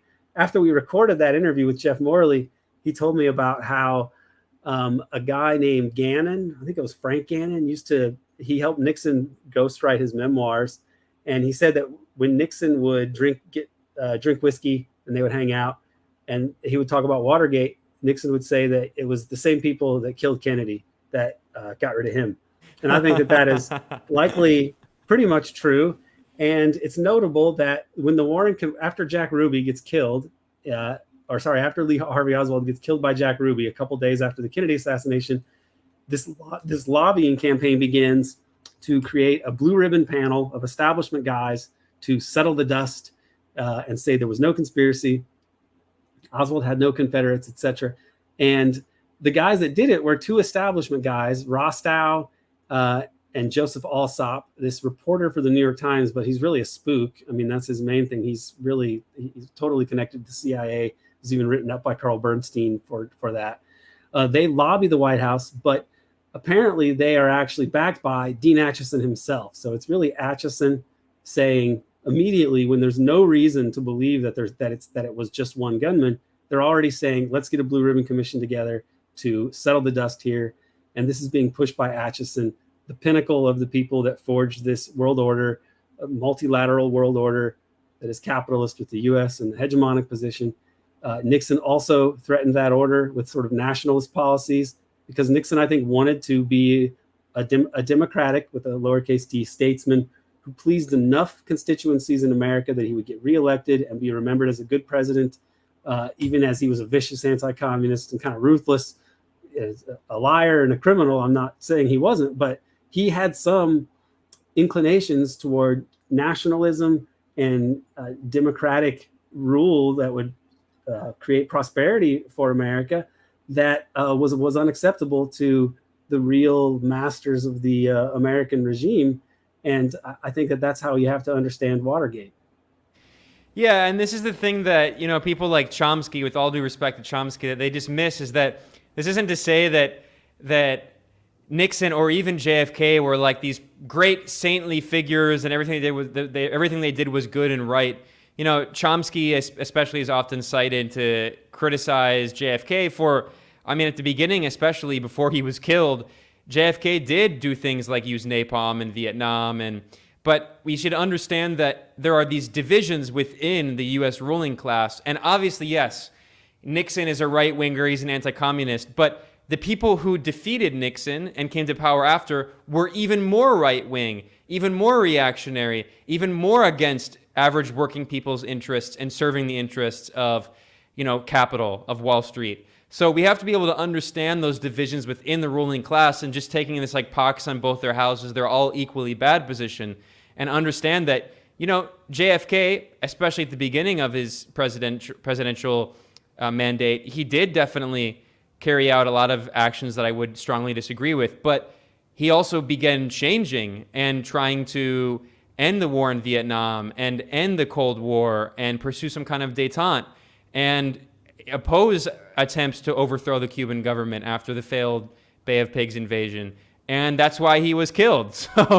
So it's useful to understand these major conflicts within the U.S. ruling class, because you can't understand history without understanding those moments that, you talk a lot about. You quote Peter Dale Scott a lot. He talks about these deep events, like these kind of watershed events in history in which there's this significant historical event that changes the way history moves. Like if you look at a river, right?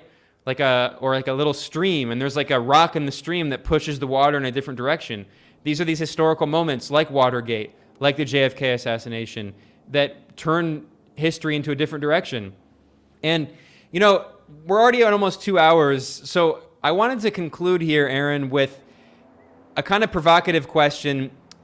In the interview you did with Jefferson Morley, and again, no disrespect to him, he's done some good work, but he definitely has kind of a liberal perspective, especially in foreign policy, that I really disagree with. And in the interview, he argued that today, because of the Church Committee, because of Watergate, that there is this kind of popular opposition to the CIA, or at least that, people know, average people tend to know that the CIA has this very shady past and maybe links to organized crime. But I actually don't necessarily agree with that. Obviously, maybe you could say before the JFK assassination, there was not much knowledge of the CIA. It was still very new. But I actually think if you look at Russiagate, another gate that has been very important historically and kind of shifted politics in a direction, it's very clear. And again, just as I wasn't praising Nixon, I'm certainly not praising Donald Trump. I mean, who was an awful person who, imposed the blockade on Venezuela and assassinated Qasem Soleimani and expanded the war in Yemen. I mean, everyone knows I'm obviously not a crypto Trump fan. He was awful. But let's be clear, Russiagate was an intelligence community-led operation based on a fundamental lie that a sitting U.S. president was secretly conspiring with Russia. And we see that actually, not only did Russiagate succeed in helping to destabilize any attempts by Trump, which were, half-hearted and he was a complete idiot, but he claimed that he wanted to end the war in Syria. Of course, he didn't do that. He claimed he wanted to end the war in Afghanistan. Of course, he didn't do that. But not only did it help to destabilize his campaign, his foreign policy plans, not only did it help bring a bunch of these neocons. I mean, Trump voluntarily surrounded himself with people like H.R. McMaster and John Bolton, but at the same time, I think another important consequence of Russiagate is that it turned a huge part of the U.S. political class, that is liberals and the Democrats with a capital D, into supporters of the CIA. And many of them saw the CIA as this kind of new resistance, right? With the, Mick resistance with a capital M and capital R. And we saw John Brennan, former CIA director, became a regular MSNBC analyst. So I think that in many ways, the CIA has been able, at least among liberals, has been able to kind of remodel itself. We see this now with its attempt to portray itself as, supporting intersectional feminism with the recruitment ad where it has like a Latina agent talk about why she's a feminist. And then also the CIA just did this very strange op-ed in the Washington Blade, which is like an important LGBT outlet in Washington. And it was written by a trans CIA agent. So we see that now the deep state is trying to rebrand itself, and it's trying to rebrand itself as progressive, in support of human rights, in support of the LGBT community and feminism. I mean, you could say that that's what it always did, going back to the Rockefellers. I mean, the Rockefellers were always the more liberal wing of the Republican Party. But to me, it seems that this is like the kind of the new revenge of the deep state, right? that because of Russiagate, they actually have this new, they had this new rebranding. And if you look at a lot of the Democrats running in midterm elections for Congress, especially the House, how many of them are like former CIA agents? So to me, that this seems like this is like a new chapter in the history of the deep state and its new attempt to rebrand itself.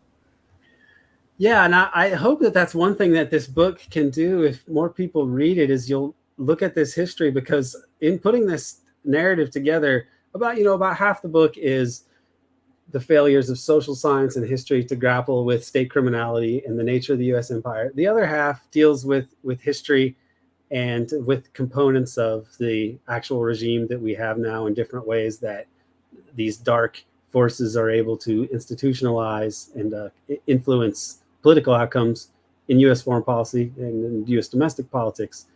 So this issue of the impact of the intelligence agencies it should be put into historical context. And I really hope that some people can understand how this has gone and look at these fundamental questions that pertain to democracy and the actual prospects of democracy in a capitalist empire, which is what the U.S. is.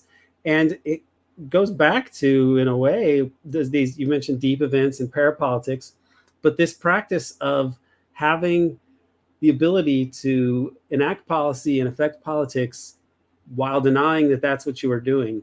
And there are many of the events that are huge events in recent history in the United States are intertwined with the intelligence apparatus and are shrouded in mystery and seem to be at times totally, the way that they are discussed seems to be actually clandestine agency cover stories. I mean, Russiagate is a good example.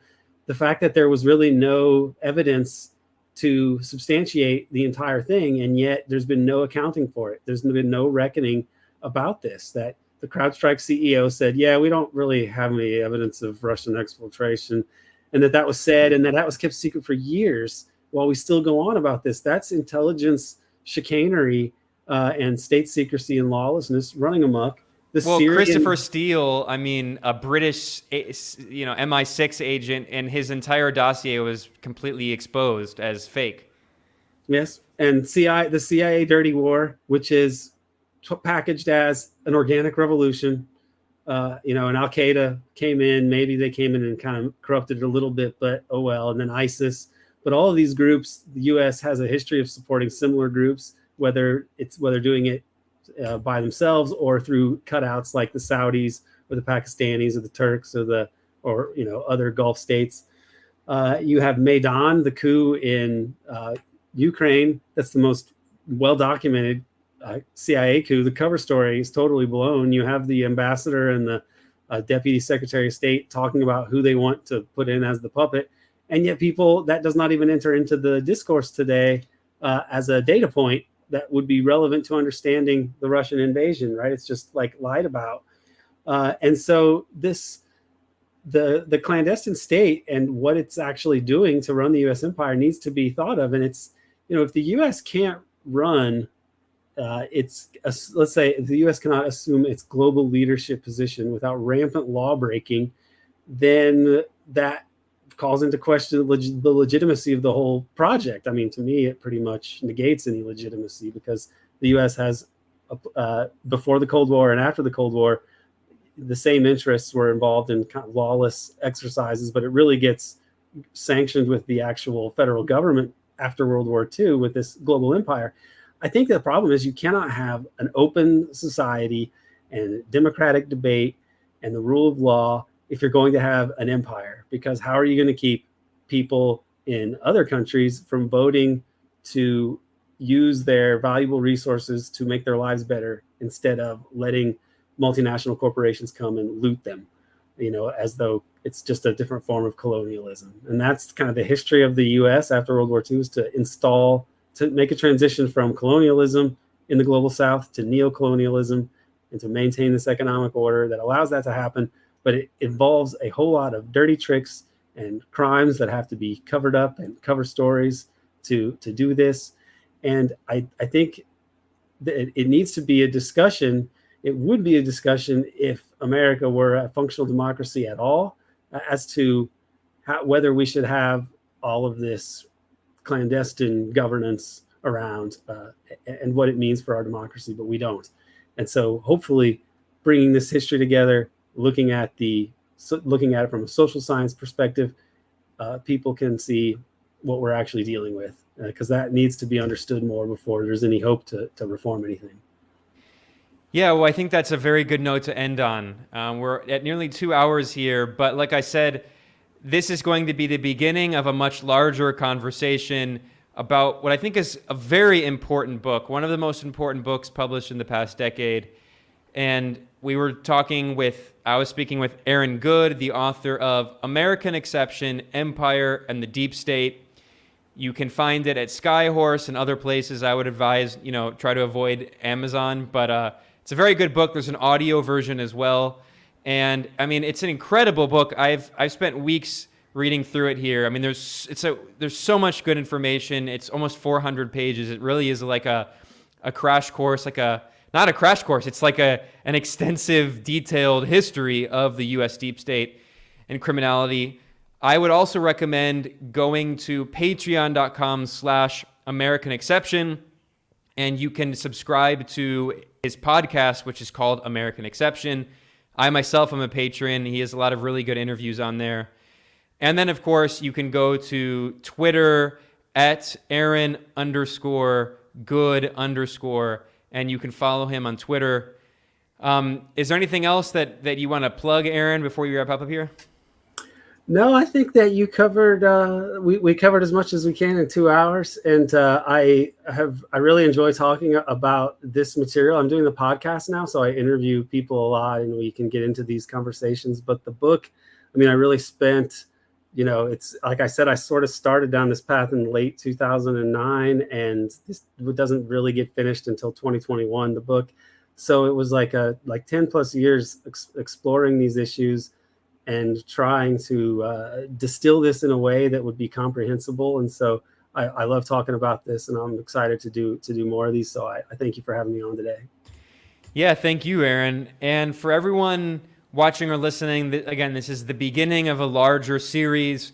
What we're going to do is Aaron's going to post, we're going to do episodes focusing on different chapters and topics in his book, like JFK, like Malcolm X and MLK, like COINTELPRO, NSC 68.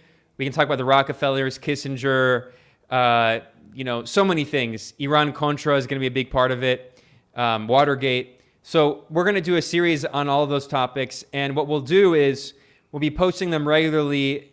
Aaron's going to post them on his podcast, American Exception. I'm going to post them as well at Multipolarista. So you can find that as well at patreon.com/American Exception or patreon.com/Multipolarista. And then, of course, anyone who's interested in supporting this show, you can become a patron over at patreon.com/Multipolarista. And I have, next week, I'm going to have Michael Hudson back on, and we're going to talk about the Federal Reserve increasing interest rates. We're going to talk about Larry Summers calling for increasing unemployment to combat inflation. We're going to talk about Jerome Powell, the chair of the Fed, calling for dropping wages in the U.S. to combat inflation. We're going to talk about the recent BRICS summit that just happened yesterday, June 23rd. There was a meeting of the leaders of the BRICS, Brazil, Russia, India, China, South Africa. So lots of coverage coming up. That's going to be on Tuesday the 28th. So lots of great coverage coming up. But like I said, this is the first of many conversations I'll be having with Aaron Goode. And thanks to everyone who joined. Before I conclude here, I do want to call out, I want to thank everyone who commented. We had a lot of great comments. I saw a pretty lively debate, including, there were some trolls, but whatever. The trolls are welcome. They can say whatever they want. I want to, before I conclude here, I want to thank all of the super chats. Lavender Eucalyptus, pro-hypocrisy won today. Hypocrisy seems to be the fundamental right in the U.S. I think you're probably talking about the Supreme Court decision, which is horrible. I mean, it really shows how undemocratic the U.S. is, where polls show that more than 2/3 of people in the U.S. support Roe v. Wade, and fewer than 1/3 of Americans want to destroy Roe v. Wade. And yet here we see that the Supreme Court, these unelected, medieval theocrats who are appointed for life, have, taken away this basic right for many women in half of U.S. states, basically. Thanks to Unmeal, great show, keep it up. Thanks for the super chat. Thanks to Meeling Wee. The war crimes and heinous acts our past and current governments committed is unprecedented in human history. I agree. Thanks to Momo. I appreciate lots of super chats here today. I really appreciate the support. I mean, this video was instantly demonetized before we even started. It was demonetized, probably because of the title and the description. So I do appreciate the super chat. Kyle Wool, all the super chat helps a lot because YouTube is obviously not going to give any ad revenue for this. Thanks to JD. Ben and Aaron is a great collaboration. Hope we see more of these. You will see more of these. Like I said, we're going to have a series. Thanks to David. And I think that's all the super chat. So thanks to everyone. Like I said, I'll be back on Tuesday, the 28th with Michael Hudson. And then I'm going to be back with Aaron pretty regularly to have a series on his book, American Exception. So we'll see you all next time. Thanks a lot.